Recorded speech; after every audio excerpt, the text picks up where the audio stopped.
साल था 2020 और महीना था जनवरी का, जब निफ्टी 12,200 पॉइंट्स के साथ ट्रेड कर रहा था और इंडियन शेयर मार्केट आसमान की नई ऊंचाइयों को छू रहा था। और फिर तो जैसे पूरी दुनिया को चीन की बुरी नज़र सी लग गई और एक बहुत बड़ी महामारी कोरोना वायरस के रूप में पूरी दुनिया को लग गई। चलिए आज हम बात करते हैं और डिटेल में देखते हैं Indian share market before corona virus and lockdown and after the first opening of lockdown.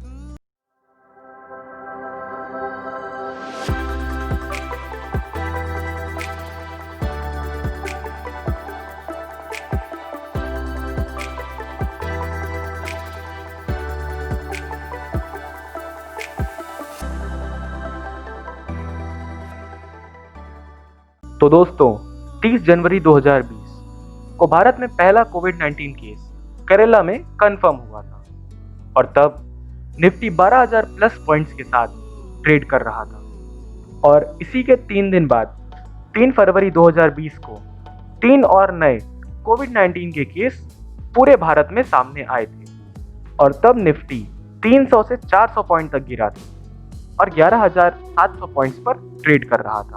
और इसके बाद 25 फरवरी तक कुछ खास केस सामने नहीं आ रहे थे और निफ्टी भी 11,700 पॉइंट्स के आसपास ही ट्रेड कर रहा था। लेकिन आखिरी के 3 दिनों में जब फरवरी खत्म होने वाली थी तब मार्केट्स में भारी गिरावट देखने को मिली और जिसके चलते निफ्टी 500 पॉइंट्स नीचे और गिरा और 11,200 पॉइंट्स के आसपास फरवरी मंथ की एंडिंग हुई। और ये वो टाइम था जब कोरोना पूरे भारत में बहुत तेजी से अपने पैर पसार रहा था। फिर आता है मार्च 2020 जो कि इतिहास के पन्नों में अपनी एक अलग छाप छोड़ के गया है। तारीख 3 मार्च 2020, भारत में कुल कोरोना मरीज 6 और निफ्टी अभी भी 11,000 पॉइंट्स पर बरकरार। और फिर वो होता है जो शायद किसी ने भी नहीं सोचा था। 6 मार्च 2020 कोरोना केसेस तकरीबन 5 गुना बढ़कर 31 तक पहुंच चुके थे। लेकिन ये तारीख बहुत ही खास थी। इस तारीख में एक ऐसा हादसा हुआ जो कि कभी भी नहीं भूला जा सकता और जिसकी वजह से भारतीय अर्थव्यवस्था पर सवाल उठना शुरू हो गए थे। ये वही तारीख थी जब यस बैंक कंगाली पर आ गया। जी हाँ, ये वही बैंक है जिसके शेयर्स कभी 350 रुपये पर शेयर पे ट्रेड करते थे और उस दिन इस कंपनी के शेयर तकरीबन 6 रुपये के आसपास तक पहुंच चुके थे। यस बैंक पूरी तरह से बर्बाद होने वाला था। आरबीआई ने इस बैंक पर रूल्स एंड रेगुलेशंस लगा दिए थे और साथ ही पैसे निकालने पर भी लिमिट लगा दी थी और हर तरफ लोग यही कह रहे थे कि इंडियन इकोनॉमी का क्या होगा। लोग सरकार से जवाब मांग रहे थे क्योंकि उनको ये लग रहा था कि अब उनका पैसा डूबने वाला है। लेकिन तब आरबीआई के कुछ कड़े फैसलों ने यस बैंक को बचाया और फिर कुछ दिनों बाद यस बैंक की स्थिति कुछ सामान्य हो पाई। लेकिन अभी तो इससे बड़ा संकट आना बाकी था। तारीख थी 10 मार्च 2020। इंडिया में कुल कोविड-19 केस की संख्या अर्धशतक लगा चुकी थी और निफ्टी जैसे तैसे 10,400 पॉइंट्स पे ट्रेड कर रहा था। और तभी होलिका दहन के 2 दिन बाद 12 मार्च 2020 को निफ्टी एक ही दिन में 1,000 पॉइंट्स नीचे गिरा। मतलब अब निफ्टी 9,500 पॉइंट्स पर जा पहुंचा और अब चारों तरफ इन्वेस्टर्स डरने लगे, घबराने लगे। सब यही पूछते कि आगे क्या होगा। उस दिन मार्केट एक ही दिन में 10% तक गिरा और जिसके चलते 12 साल बाद दूसरी बार व्यापार को बीच में ही रोकना पड़ा इस भारी गिरावट के कारण। इससे पहले व्यापार 2008 के क्राइसिस में रोका गया था और अब तक 12 साल में कभी भी ऐसा नहीं हुआ जिसके चलते बाजार और कारोबार को बीच में ही रोकना पड़ा हो। अब भारत को कोरोना का डर सताने लगा था। अब कोरोना के केसेस भी बहुत ही तेजी से बढ़ने लगे थे और फिर 17 मार्च 2020 को निफ्टी 8,900 पॉइंट्स पे जाके क्लोज हुआ। लेकिन इसके 2 ही दिन बाद मार्केट में फिर से भारी गिरावट देखने को मिली और इस बार निफ्टी 700 पॉइंट्स गिरकर 19 मार्च 2020 को 8,200 पॉइंट्स पर जा पहुंचा। लोग यही सोच रहे थे कि अब क्या करें, अगर पैसा निकाल लें तो बहुत ज़्यादा नुकसान हो जाएगा, और ना निकालें तो पता नहीं आगे जाके निफ्टी और कितना गिरेगा। और उसके अगले ही दिन निफ्टी ने थोड़ी रिकवरी दिखाई और 500 पॉइंट्स के साथ निफ्टी एक बार फिर 8,700 पॉइंट्स पर ट्रेड करने लगा। अब लोगों को लगा कि शायद निफ्टी और नहीं गिरेगा और आज से अच्छी रिकवरी देखने को मिलेगी। लेकिन लोगों के सोचने से क्या होता है, जो होना होता है वो तो हो ही जाता है। ये तूफान से पहले वाली शांति का माहौल था। लोगों को नहीं पता था कि अभी इससे भी बड़ा तूफान बहुत ही तेजी से आने वाला है और पूरे भारत को हिला के रख देने वाला है। तारीख थी 22 मार्च 2020, जब पूरे भारत में प्रधानमंत्री श्री नरेंद्र मोदी जी ने जनता कर्फ्यू की अपील की और लोगों से अपने अपने घरों में ही रहने को कहा, जिसकी वजह से उस दिन कोई भी काम नहीं हुआ। फिर तारीख आई 23 मार्च 2020, जब लोग सुबह सुबह उठकर अपनी आगे की प्लानिंग कर रहे थे और तभी 9 बजा और मार्केट खुली। लेकिन मार्केट के खुलते ही कुछ ऐसा हुआ जिसे देखकर लोगों के होश ही उड़ गए, मानो लोगों के पैरों के नीचे से पूरी जमीन ही कोरोना वायरस ने खींच ली हो। निफ्टी एक बार फिर 10% तक जा गिरा और इस बार निफ्टी 4 साल पीछे चला गया और 7,600 पॉइंट्स पर जा पहुंचा। इससे पहले मार्च 2016 में निफ्टी 7,500 के लेवल पर था और 4 साल बाद दोबारा इस लेवल पे जाना बहुत ही खराब संकेत थे इंडियन इकोनॉमी के लिए। ऐसा लग रहा था कि भारत 4 से 5 साल पीछे चला गया हो।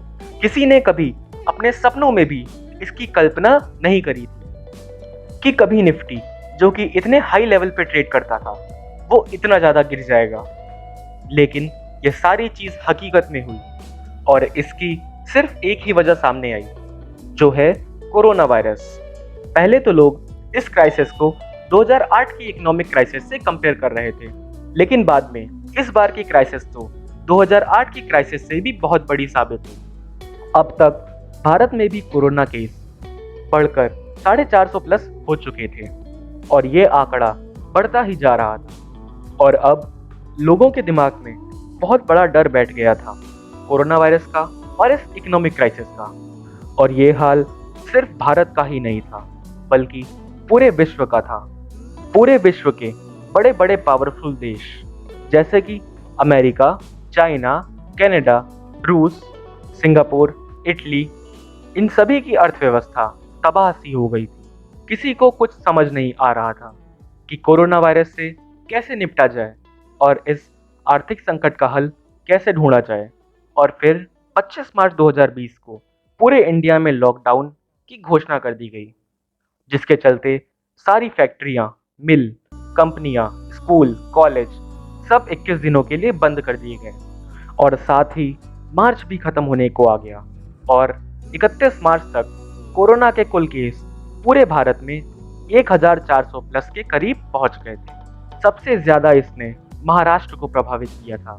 और फिर आता है अप्रैल का महीना। ये महीना बहुत ही इम्पोर्टेंट था पूरे देश के लिए, क्योंकि सभी फैक्ट्रियां और कंपनियां बंद हो चुकी थी और अब एक नया संकट उभर के सामने आया था कि ज़रूरत का सामान लोगों को कैसे पहुंचाया जाए।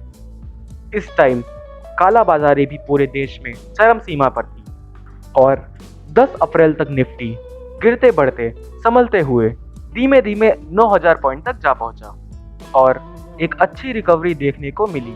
लेकिन साथ ही कोरोना केसेस भी 6,500 तक जा पहुंचे और प्रधानमंत्री जी ने लॉकडाउन को 19 दिनों के लिए और बढ़ा दिया था।